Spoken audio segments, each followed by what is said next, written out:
Pernahkah kita membayangkan bagaimana rasanya berpuasa tanpa makanan, tanpa kurma, bahkan tanpa sepotong roti pun di rumah?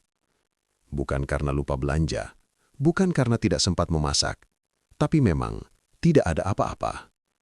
Dan yang lebih menyayat hati, yang merasakan itu bukan orang biasa, bukan orang miskin yang tak dikenal, melainkan keluarga paling mulia di sisi Allah, keluarga putri tercinta Rasulullah, Fatimah Az-Zahra, bersama suaminya Ali ibn Abi Thalib, serta dua cucu kesayangan Nabi, Hasan ibn Ali dan Husain ibn Ali. Rumah yang sering lapar, namun tak pernah berhenti bersabar. Rumah yang kosong makanan, namun penuh keimanan. Kisah ini bukan sekadar cerita sedih, tapi pelajaran tentang sabar, tawakal, dan cinta kepada Allah yang mungkin akan membuat hati kita menangis. Jadi sebelum kita mulai, jika Anda suka kisah-kisah Islami yang menyejukkan hati seperti ini, yang bisa menguatkan iman dan mengingatkan kita pada akhirat, tekan subscribe sekarang, like video ini, share ke keluarga dan sahabat, dan tulis di komentar. Bismillah, semoga Allah kuatkan iman kita. Karena satu subscribe dari Anda, membantu lebih banyak orang mendengar kisah. Fajar Ramadan perlahan menyingsing di langit Madinah. Udara dingin masih menggantung, lembut menyentuh dinding-dinding rumah kaum muslimin. Lampu-lampu minyak mulai menyala, dapur-dapur kecil berasap. Terdengar suara sendok, air dituangkan, dan bisikan keluarga yang membangunkan sahur. Kota itu hidup. Ramadan datang membawa berkah. Namun, di satu sudut Madinah, ada sebuah rumah kecil yang sunyi. Rumah itu milik putri tercinta Rasulullah, Fatimah Az-Zahra. Tidak ada suara memasak, tidak ada aroma roti hangat, tidak ada kurma di atas nampan. Yang ada hanya keheningan. Beliau baru saja menyelesaikan sholat malamnya.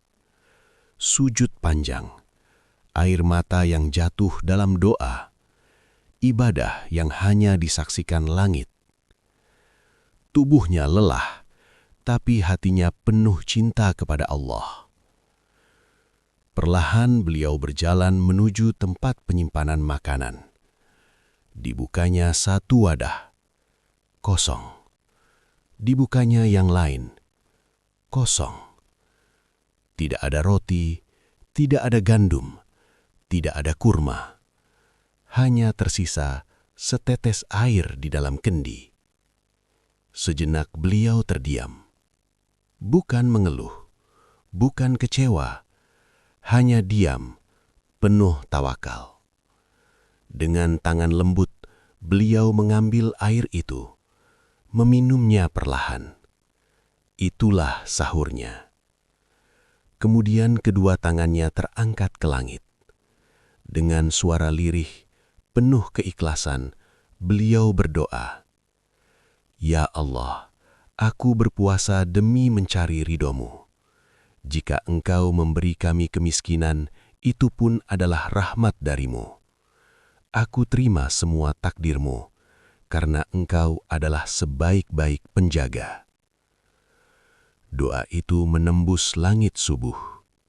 Dan tak lama kemudian, azan berkumandang dari Masjid Nabawi. Allahu Akbar. Pagi mulai menampakkan wajahnya di langit Madinah. Cahaya matahari perlahan menyelinap di sela-sela dinding rumah-rumah tanah liat. Orang-orang telah beraktivitas, sebagian menuju pasar, sebagian bekerja di kebun, sebagian berjalan menuju masjid. Namun di rumah sederhana itu, waktu terasa berjalan lebih lambat. Di sudut ruangan kecil, Fatimah Az-Zahra duduk bersandar pada dinding. Tasbihnya bergerak pelan di jemari, bibirnya basah oleh zikir. Subhanallah, Alhamdulillah, Allahu Akbar. Tubuhnya lemah karena semalaman beribadah dan sahur hanya dengan air. Perutnya kosong, kepalanya sedikit pening, namun wajahnya tetap tenang. Karena hatinya penuh keyakinan. Tiba-tiba terdengar langkah kaki kecil. Pelan, ragu, seakan menahan malu. Dua buah hatinya mendekat. Cucu kesayangan Rasulullah, Hasan ibn Ali dan Husain ibn Ali. Mata mereka sayu, gerakan mereka lemah. Dengan suara lirih dan polos, mereka berkata, "Ibu, kami lapar, beri kami makan." Kalimat sederhana itu bagaikan pisau yang menusuk jantung seorang ibu.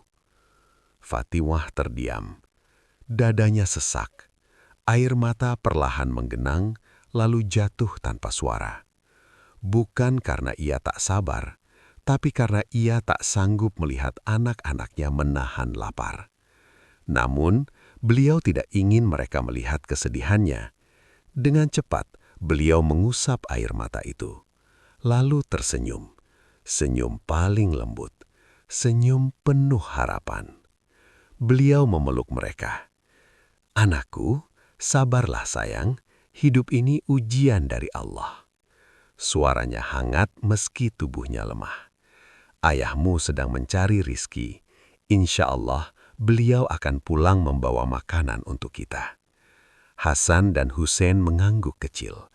Mereka percaya sepenuhnya pada ibunya. Lalu berjalan pergi perlahan, mencoba kuat, meski lapar.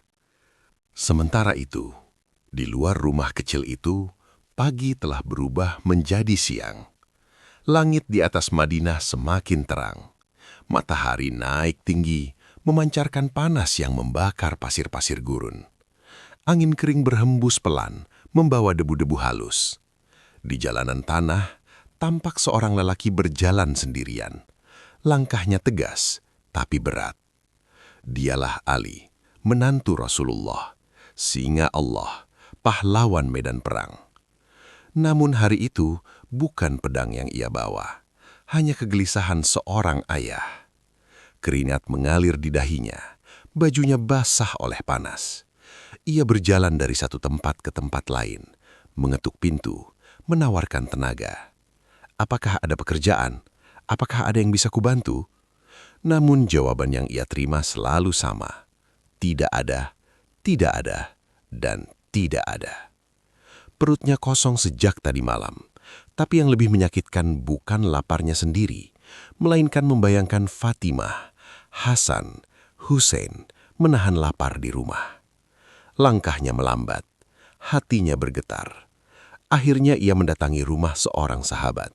Dengan suara pelan ia berkata, "Saudaraku, aku datang dengan harapan. Keluargaku belum makan. Adakah pekerjaan untukku?" Sahabat itu terdiam, wajahnya pucat. Lalu air matanya jatuh.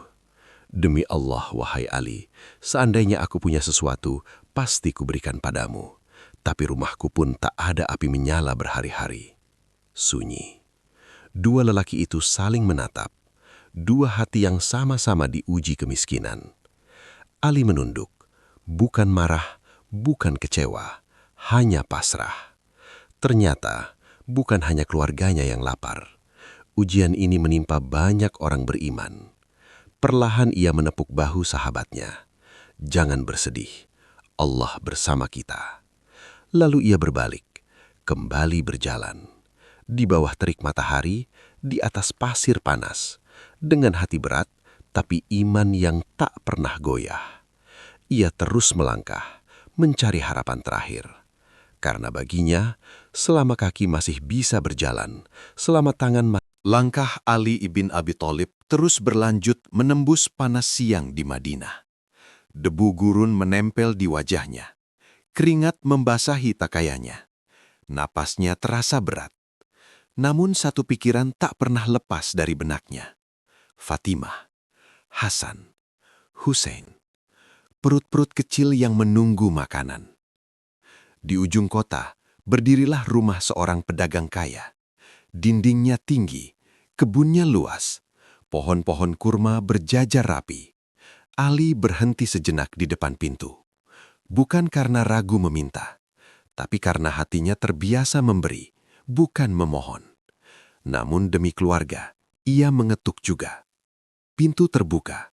Dengan suara rendah dan penuh adab ia berkata, "Saudaraku, apakah ada pekerjaan untukku? Aku ingin bekerja." Pedagang itu memandangnya sejenak, lalu berkata, "Ada pekerjaan di kebun kurmaku, tapi aku tak bisa memberimu uang." Ali terdiam. Pedagang itu melanjutkan, "Upahnya hanya beberapa kurma." Beberapa kurma. Hanya itu. Bagi orang lain mungkin tak berarti apa-apa.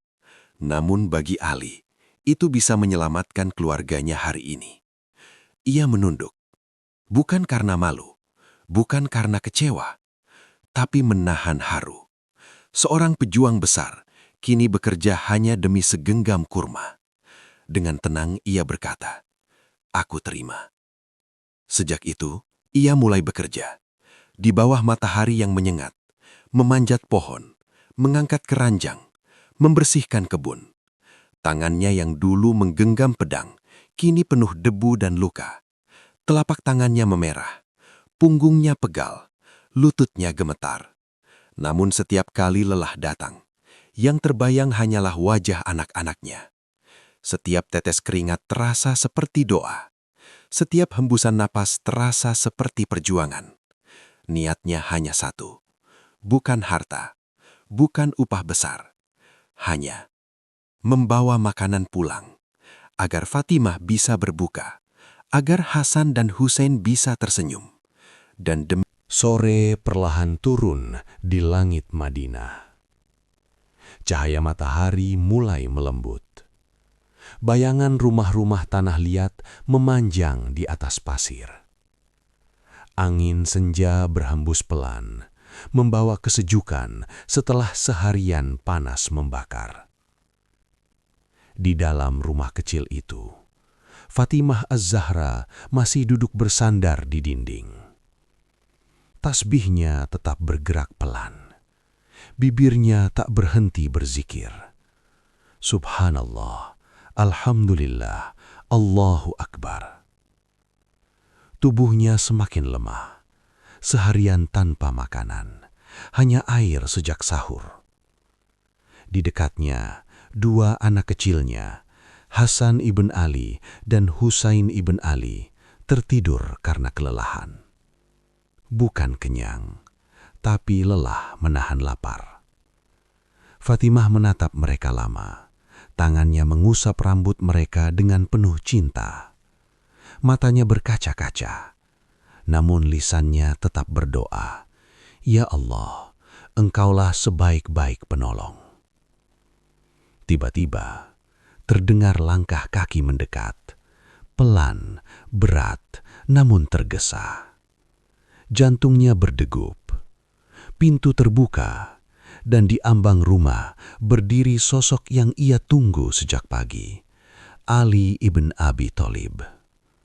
Wajahnya lelah, bajunya berdebu, tangannya kasar penuh bekas kerja. Namun di tangannya ada segenggam kurma. Tidak banyak, tidak mewah, hanya beberapa butir, tapi cukup. Cukup untuk berbuka, cukup untuk menyambung hidup hari itu. Fatimah menatapnya, air mata jatuh tanpa suara.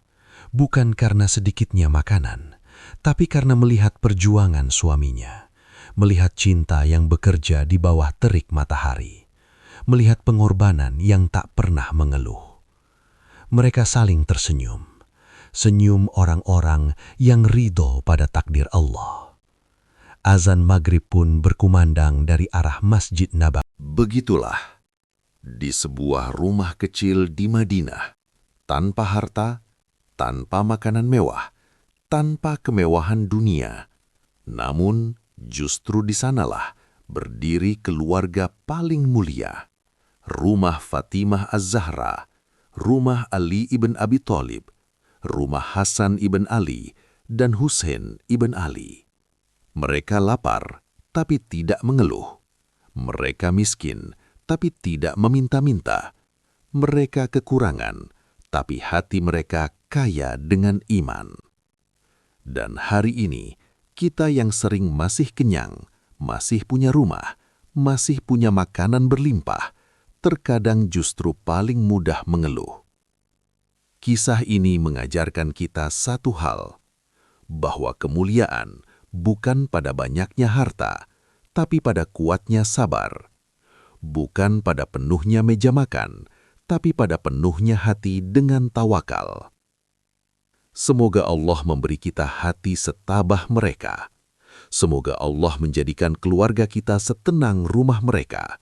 Dan semoga kita dikumpulkan bersama orang-orang soleh di syurganya. Amin ya Rabbal Alamin.